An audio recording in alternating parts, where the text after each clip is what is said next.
Hey guys, this is Cody with Pool Parts to Go. Today we're going to be going over the programming and operation of the BLACK+DECKER variable speed in-ground pool pump controller. So whenever you first power the pump on, one of the first things we want to do is we want to set the clock on it.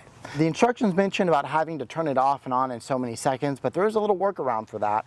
And what we do is we press the left and right arrows together until the time LED flashes, and then we press and hold the display button until the time LED goes back solid. And from here, we can actually use the arrow up and down arrow keys to set the current time of day. All right, so 4:28 p.m. And while you're in this mode, if you use the left and right arrows, you can actually change it from a 24-hour military clock to a standard 12-hour AM PM clock. Once you have your time set, press that display button one more time until the time LED goes off and the colon starts flashing. That means we've now set the time for the pump, which of course is the first step because we want to be setting schedules every day.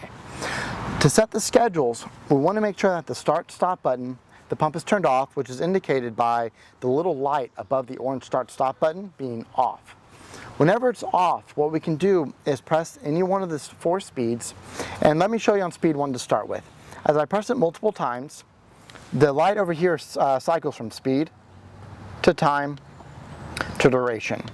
And what it's asking for whenever that's flashing is I'm actually setting that setting for that speed. So with speed 1, on the speed setting, I'm setting the RPMs, which is the strength of the pump, for speed 1 whenever it runs. So speed 1, we're going to go ahead and leave it at the default schedule because for most pools, if you match up the horsepower correctly, the default schedule actually does a very good and very efficient job. So it's good to try it out for a week or two before you start changing things up. So on speed 1, it's running at 3,000 RPMs.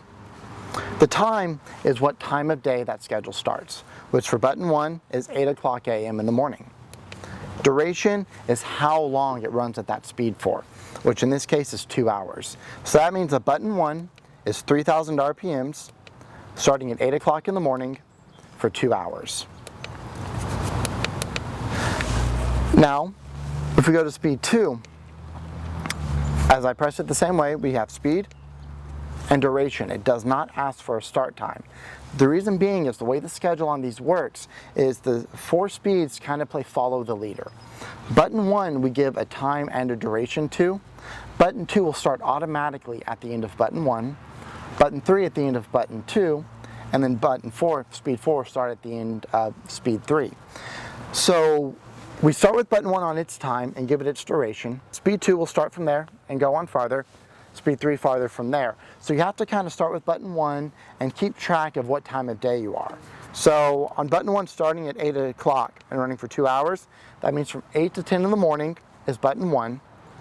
And then button 2 will start at 10 in the morning, which is right at the end of that one, and run for 10 hours, which gets us to 8 o'clock in the evening.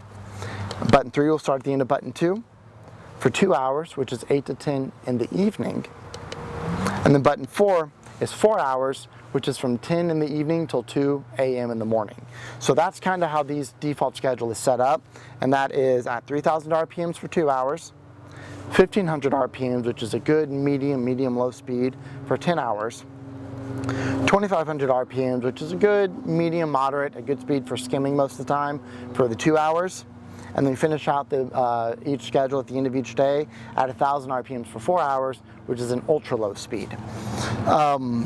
Again, you can change these to your preference. I generally always recommend having speed 1 being a high speed.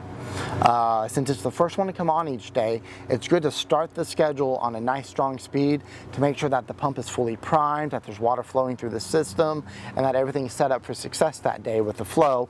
And then after that's ran on a strong speed for a time, you can then let it run into the lower speeds for the rest of the schedule if you prefer.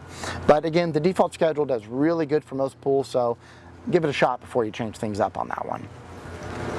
Quick Clean is a bit of a different button. Quick Clean we can also set a speed and a duration for. I'm actually going to go ahead and change this one up. What Quick Clean does is it's a temporary override of the schedules. Whenever you press the Quick Clean button, for whatever duration you set, it will run that speed for that duration and then automatically go back onto its schedule. What quick clean is really helpful for is for vacuuming the pool, for adding in chemicals to mix them up. If you have a large party, just giving it a little bit of extra filtration at the end to help the pool play a little bit of catch up if there's a lot of dirt and sand tracked in. So it's a one-touch press. Lets the pool go hog wild at a high speed for a set time, and then we'll go back to its schedule without you doing anything else to the system. Now, mode select. Well, there's 2 modes that this pump can be operated in. The default one, the main one, is going to be schedule. Schedule is running the schedule that we programmed on the 4 buttons. So coming on in the morning, changing speeds a few times throughout the day, shutting off in the evening, and then repeating that the next day. Manual mode is a little bit different. Manual mode is we pick one of the 4 speeds and we start the pump and it just runs that speed constantly. Until you come over here and press another button on the pump, it's going to stay on that speed the entire time. So if you're doing any chemical treatments that say to circulate the pump for a certain amount of time, it's good to switch it into manual, pick a speed, and then you can manually control what speed the pump is on and how long it's on that speed for that way. But again, schedule is where we want to be for efficiency most of the time, so that's why I recommend keeping it. And once we have the schedule set, we have our speed set, we have everything we want set, the last button to press is the start-stop button, which will fire the pump up.